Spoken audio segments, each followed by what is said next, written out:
Today is the day, second podcast, now in English, with Erkin Atakhanov from PKF Antares. They do accounting, tax preparation, audits. It's gonna be really interesting. Let's go.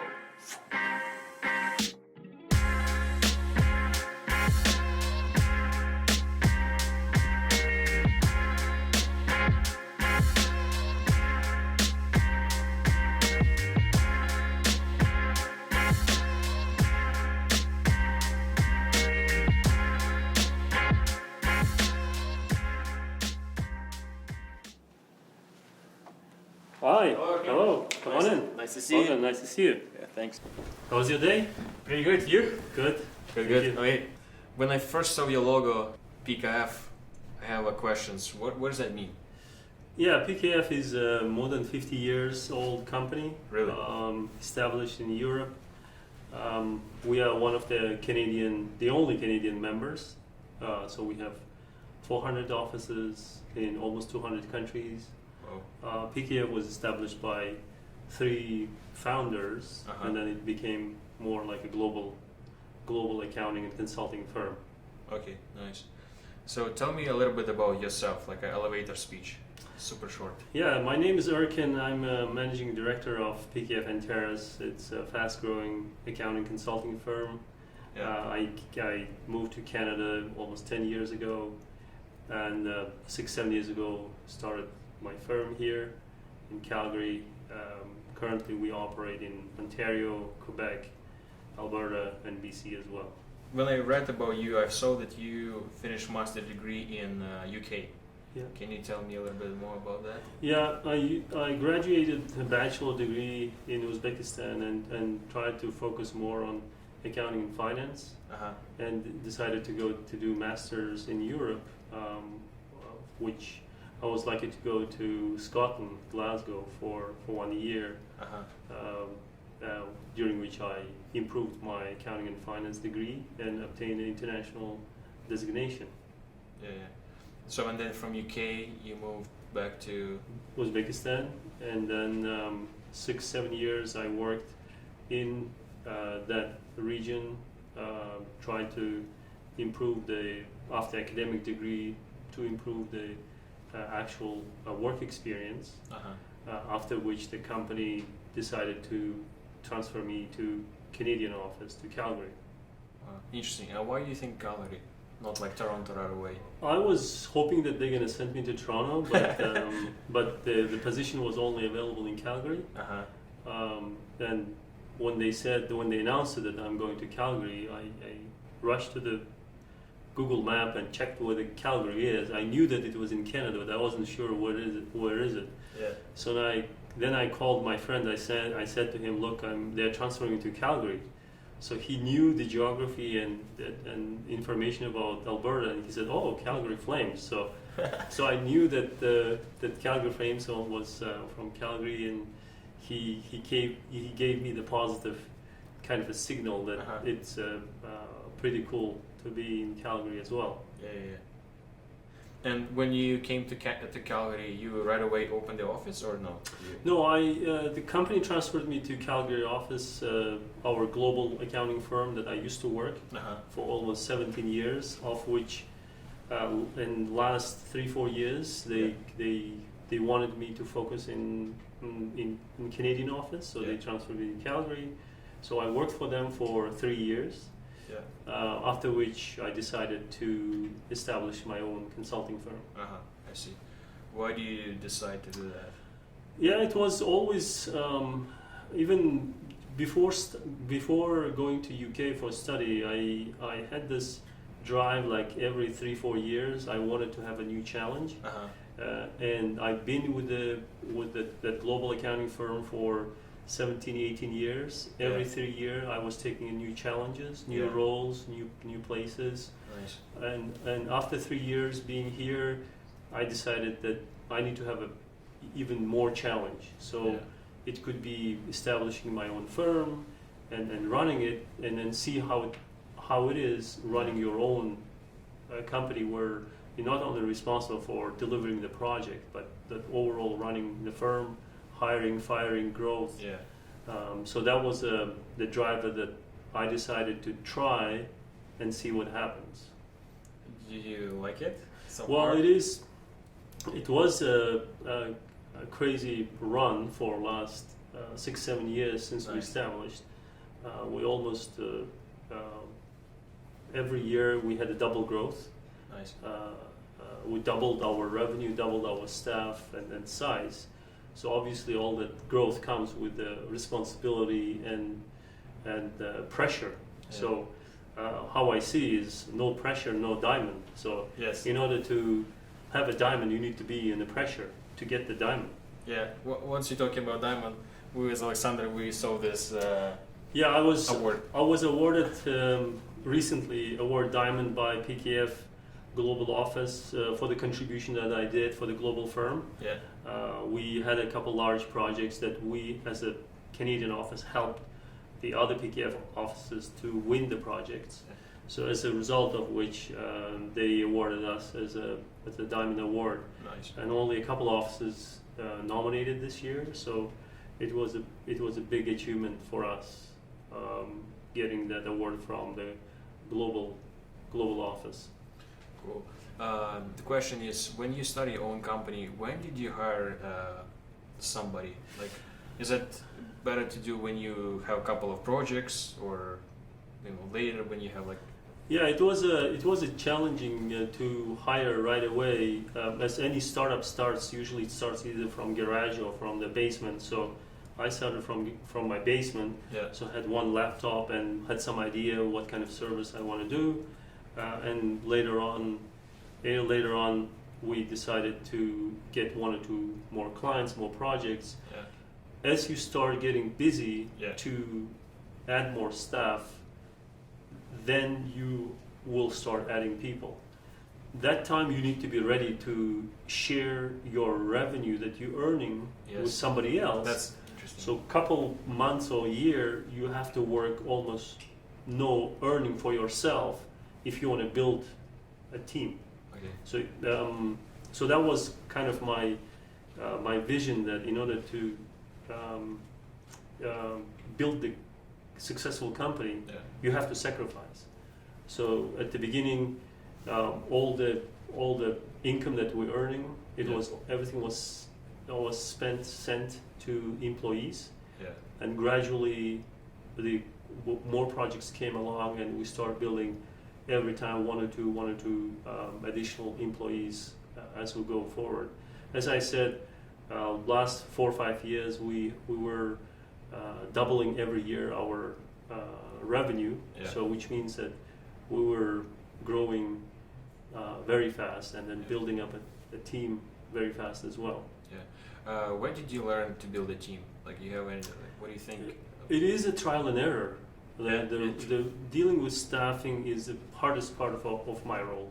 Yes. It's always you deal with human beings, so everybody has their own way of thinking and logic. So that's the hardest part. Like maybe every day I spend 20-30% of my time just on the staffing related matters. Yeah. Whether it's hiring, evaluation, promotion, and other things that will improve my team.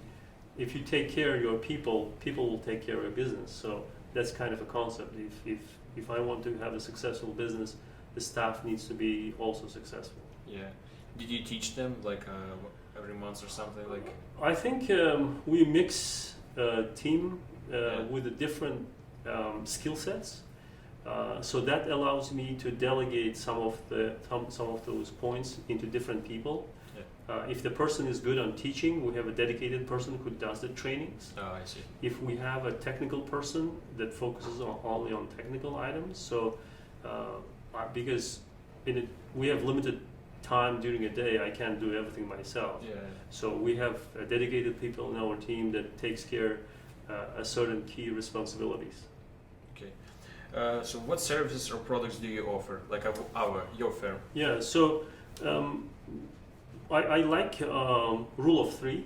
So that's why we split our business into 3 main streams, Yeah. which is accounting tax is one stream, audit, and advisory.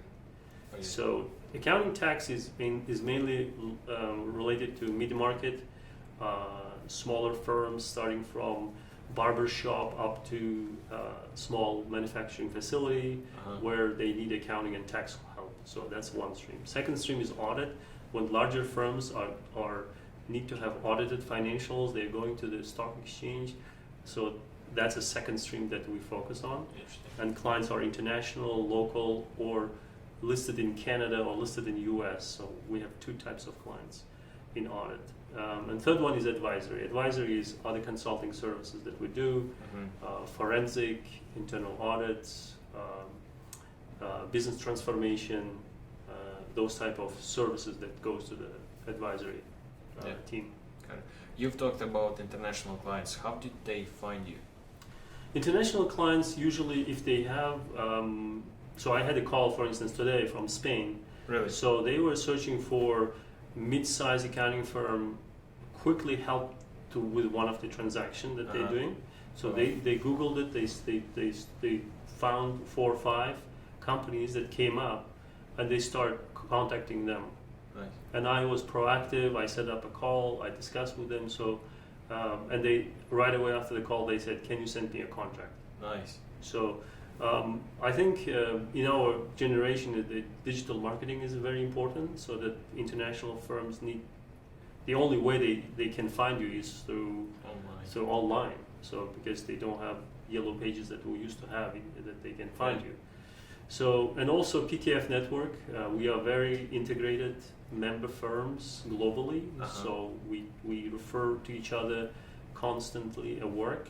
So we can utilize our skill sets and resources in different jurisdictions in the world. So yesterday I referred the work in Nigeria to our Nigerian office. A few days before, our New York office referred us another project in Edmonton. Nice, so, I like that. So yeah, there's the constant referrals going on within PKF as well. Yeah, you said that you're quick for response. Yeah, I've learned about this. When you respond to the client fast, you get a contract. Yeah. If you don't, they losing you right away. Yeah, so you lose it. These D&H people like the pace of the service is fast. Yeah. And people became demanding. They need everything right now. Yeah. So you need to be ready for it.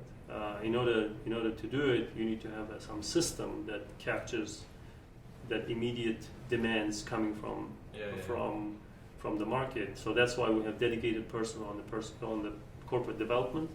So any request comes, so that client needs to get the signal that we are proactively following up. On the weekend, I got an email from California. The client is asking some work that they need in Canada. So within the 2-3 days, we set it up a meeting with client. The person flew in from California to Calgary, and we arranged a meeting.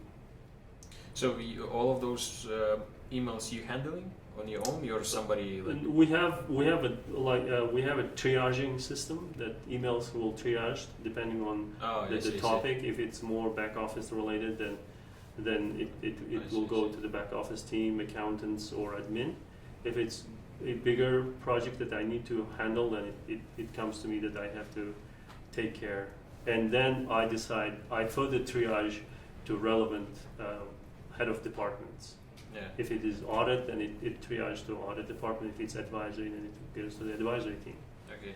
Do you spend any money for advertising, or not really? Yeah, you have to. If you want to compete with your competitors and your customers, they need to know who you are.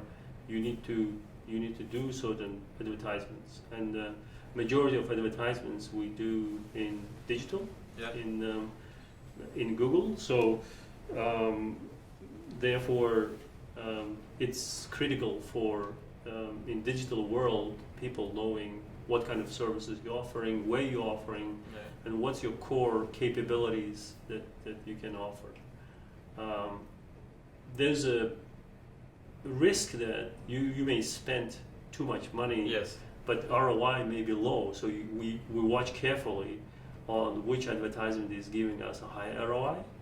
So and then we depending on that, we tailor each advertisement to the specific narrow area that we'd like to be on the first page of Google, let's say. Yeah. So you basically also learn digital marketing too, right? You Little have to bit, understand. yes. Yeah. Where, it's an interesting question. What would you recommend yourself when you were 20 years old? Well, I think based on the trial and errors that I faced, I wish I would have read more books when I was 20, especially not the technical books that all accountants and finance people they usually they have to read and they have to pass those tests, but more on the leadership and the soft skills side. If I would have focused myself on those areas, maybe on certain errors that I did on selecting decisions, I maybe would have done a better, more correct selection on the path, on certain path. So what do you think it's important for business owner? What skills? Like maybe let's do top 3 skills. Yeah, I mean, again, I like rule of 3. So for rule of 3, I consider for successful business is competence, confidence, and calculated risk taking. So if you see competence, you need to know certain skill very good. Why the clients are coming, because you know that area. Whether you're welder, baker, accountant, lawyer, you need to know. You don't need to be expert on all areas, but on the certain areas you need to be very good with, which describes you as a competence. Confidence, that you need to be able to go to the market and present your service, give the confidence to your client and whoever you're serving that you are the one of the best provider of that service. And the risk taking is every business we face different type of risks every day, and you need to be able to take those risks, calculated risks, to overcome and convert that risk into success.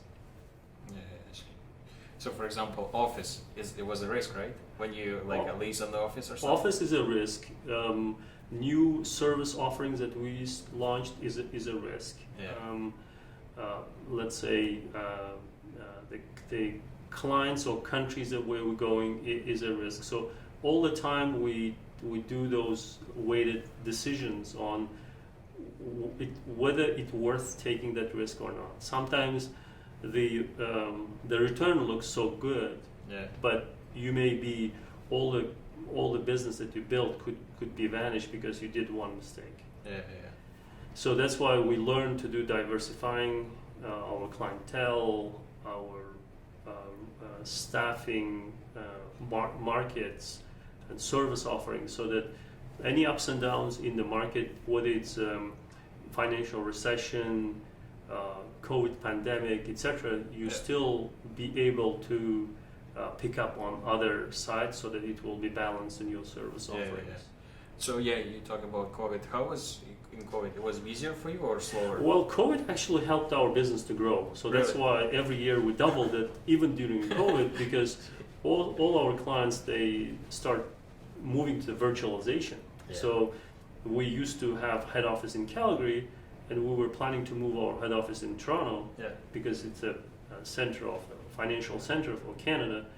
But later on, we figured out that the clients are not paying too much attention for your head office because all the work is virtual anyway. So during COVID, actually the growth rate was much higher than on the previous years. Interesting. A lot of companies saying the same. When I've talked to Home Depot, they doubled or even tripled. Home Depot as well. Yes. A lot of companies. I don't know. It's interesting. Which qualities do you look for new employees? It's a hard question because as I said, the staffing and resources is my biggest daily challenge that I deal with. Usually we are looking for, even with a professional accounting firm, we have to look into accounting and finance experience, but we usually look into attitude. We can, attitude is main your inner world, that how you deal with in any situation, but the skill I can build it. Attitude is so hard to change. So all the time on interviews we have certain tricky situations and points that we try to check the person's attitude. Yeah. so that even if the situation changes, the person's attitude stay positive to help to resolve the problem. Skills, we have a lot of skilled people that can teach the person on the missing skills, but attitude is so hard to change on the human being. Yeah, I agree. An important message to the young guys who want to learn something new, like skills, or want to build a business. What's the advice? Yeah, what I notice in the younger generation is they are spending less time on research and reading books on areas where they lack. So one of the advice would be focus more on getting better experience and expertise through books, because on each area you can find it, so many of them. And also, as the beginning I mentioned that you have to focus on certain area where you're good at, and only stay focused on that. With all these social media apps, etc., most of the youth they don't have the attention, so which is causing them to switch all the time their focus areas to different things and not being able to achieve a higher results on one area of their interest. So whatever business you do, I would recommend the younger generation to focus on one and be an expert on that, and then build on that further and expand and diversify if needed. So that would be one of my suggestions. Yeah. What is your, I don't know if you want to share it, what is your personal goal or the company goal? You want to like grow, just the profits? You focus on that, or like? No, we never, the money was never an agenda to focus. Money should be a secondary. If you do a good business, money follow all the time. Yeah. So our vision was to build, let's say,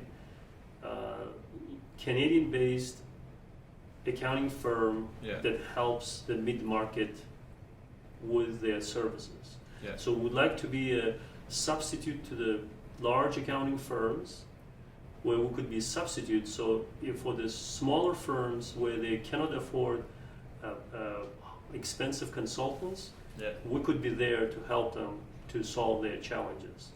So our goal is to be a top mid-market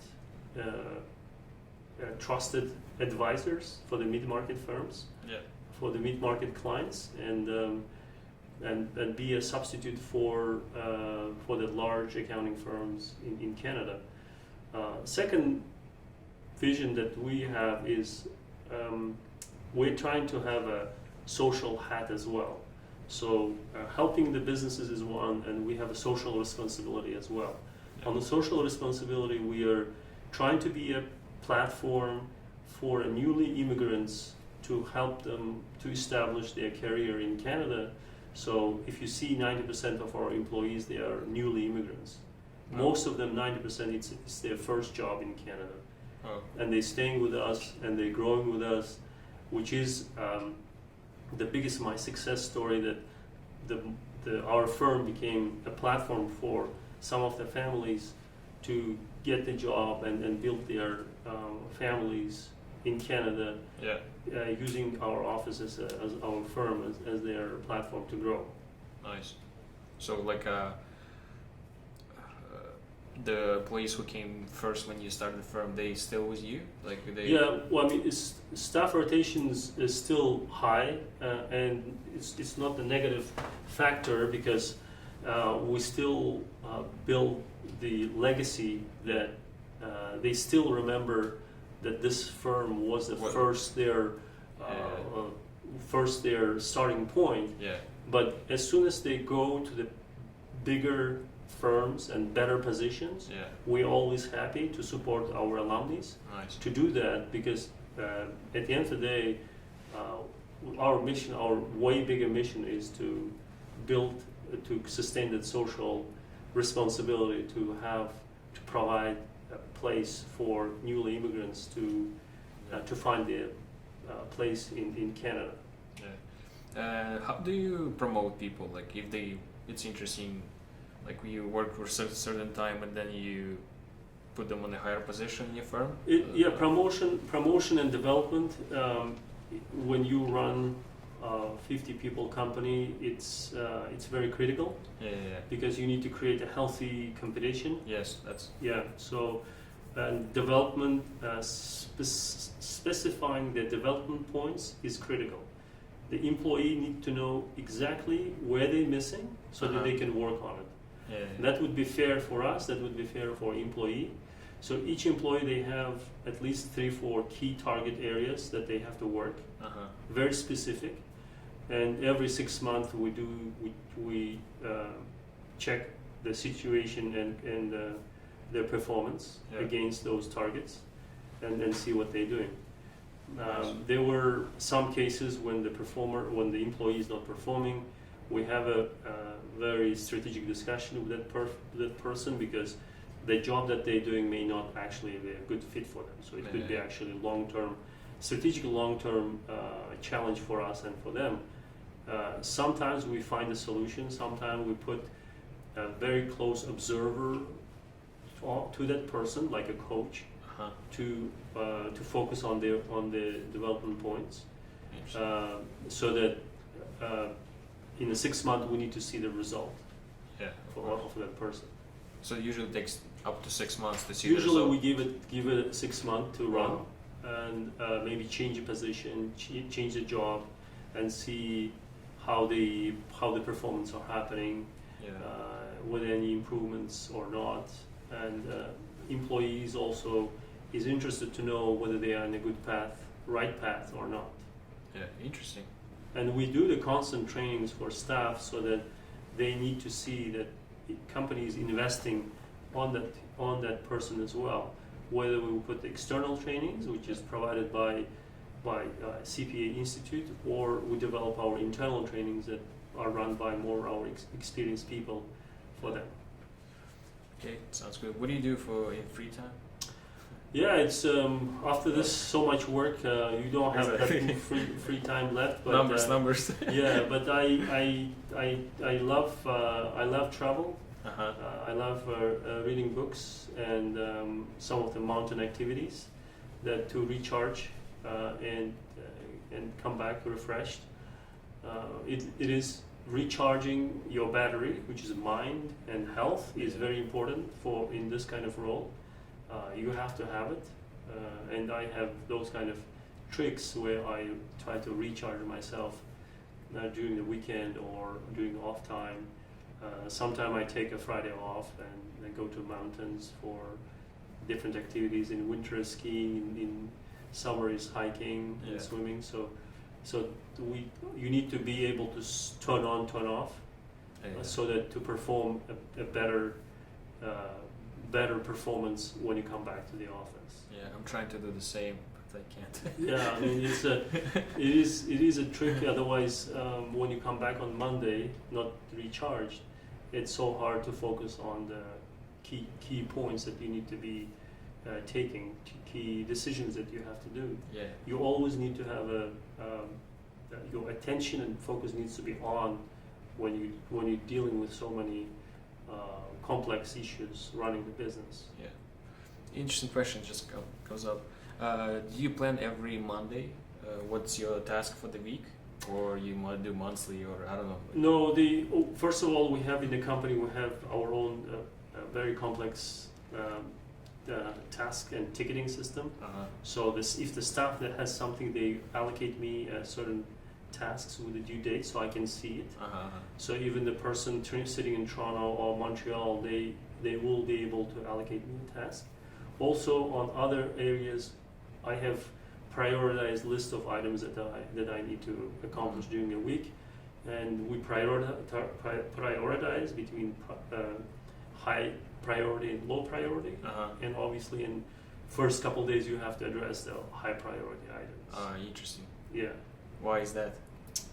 Because it's a time sensitive, or financially may have a much bigger impact, and that's why you need to react much faster.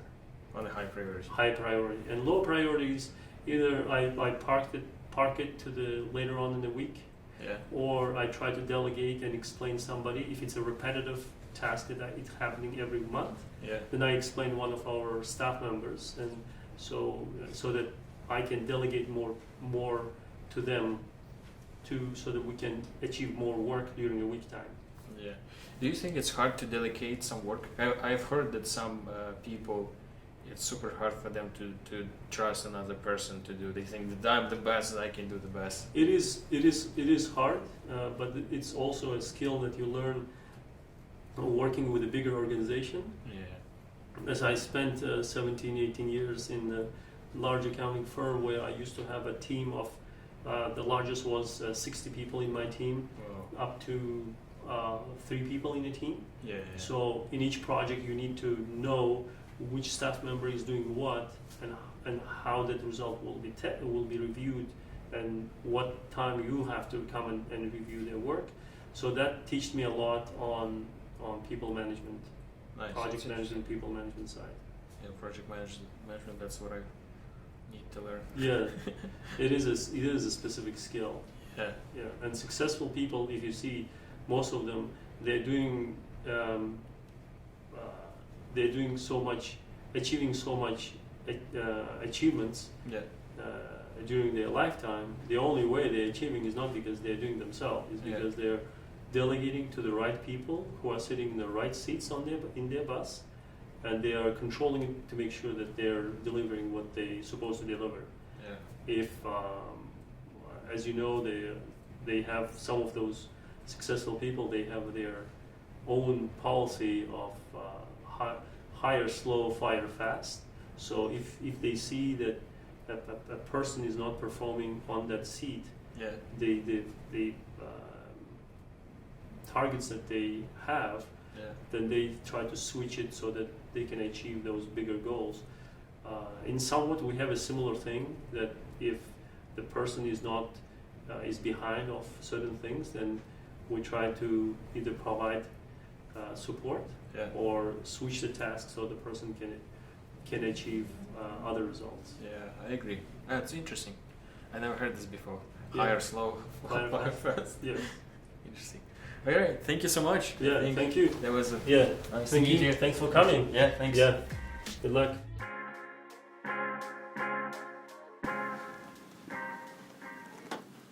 No? You mentioned ticketing system. Yeah, so we have a system called Acello.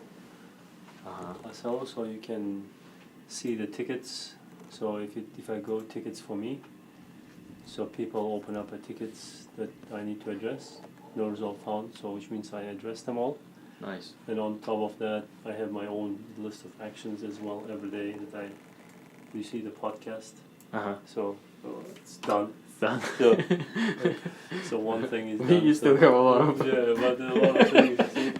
So everything every day I write, and also I write for my employees as well, somebody that I need to control. So everybody, if I have certain critical things that they need to address, I usually write down, and I have my own notes as well that are integrated with my phone, with my tablet. So if I go to the client and I meet, then I write it, and then it comes up here as an action point. What do you use for that? Is that Evernote. Evernote. Yeah, and it's shared between some of our partners. So we share some of our notes together. Do you use Microsoft Teams too? Or Teams no? as well. Yeah. Teams as well, but this is more kind of as a note in the meetings. So we have tickets. We have also projects, and if we have sales, we have sales funnel. Oh, really? That we open sales items, that we see what's going on the sales side, Yeah. and then it shows who's responsible. Nice. And then at the end you can see dashboards as well of at the end of the day, dashboards on the client side. So what's going on? So per project, who control which project and what's the status, which manager is active. So it's the only way, and this used by our team in the all 4 different different territories, like in Canada, Europe, and Asia as well. Our team members, all of them, they have access, so they can control it through here. Which projects is going on. Nice. So it's we spent a lot of money for technology because it's the only way how we can control your business and tickets, etc. In your niche specifically, Yeah. there's a lot of data, you know. Yes, and I mean, otherwise, when you have so many clients, it would be hard to know the status on all those clients. Yeah. Here I can, based on the progress, I can see it, and everybody that working on it, I can see what's going on that project if I go inside. So on each client we have a projects going on. If I go to this project, then I can see what's going on the project. Yeah. Who's responsible, the contacts, and this integrated to our CRM system. Yeah. So depending on the tags, we can do the CRM actions as well. Yeah. Okay, so let's say this tag is bookkeeping. Yeah. So if I'm doing CRM campaign, it's tag bookkeeping. Any bookkeeping, I send separate emails for this specific client. Mm-hmm. So some of the clients are tagged differently. So yeah, it is sophisticated. Without this, it's hard to manage. I can imagine. Yeah. Nice. Yeah, and also, I mean, these are the other things that You recommend? So 0 to 1, a lot of startup people, they have to read this. I mean, it's pretty good, short. Execution is another one, how to focus on the execution. Build to last, this is another one that I like. It has Nice. a lot of recommendation on how to successfully manage the business. So Jim Collins is very popular on this type of books. Alexander. You have to remember Yeah. that. And me too. Yeah. More readings for More us. readings, yeah. No social media, more readings. More readings. And more boxing. Okay. Yeah. Thanks a lot. Yeah. Interesting. I hope you enjoyed it. Yeah, Yeah. very. Yeah. Guys, we've decided we have a crazy idea. We're gonna give away this book. Erkin, we're gonna give away. What you need to do is just follow our YouTube channel, Kobzza Podcast. And Erkin, what they should do. So I think the campaign should be whoever gets the best idea on how to promote our accounting business in YouTube. Yeah. And provides you with the comment on the coolest comment on how to promote our YouTube channel will get this book. Yeah. So I will give it to you. Yeah. And then you will share it with your followers. Exactly. Whoever will give you a best idea, and then you have to share that idea with me as a winner. Yeah. We will also be participating on this our social input in the environment. Yeah. Sounds good. If you're from Calgary or Edmonton or Red Deer, I will deliver personally. If it's gonna be like Toronto, Vancouver, we'll send it to you. We'll ship it. Yeah, exactly. Yeah. All right. And you can read it first yourself. Exactly. Thank you a lot. It's Okay. interesting. Nice. Yeah. Okay. That's cool. Yeah. See you in the next podcast. Yeah? Exactly.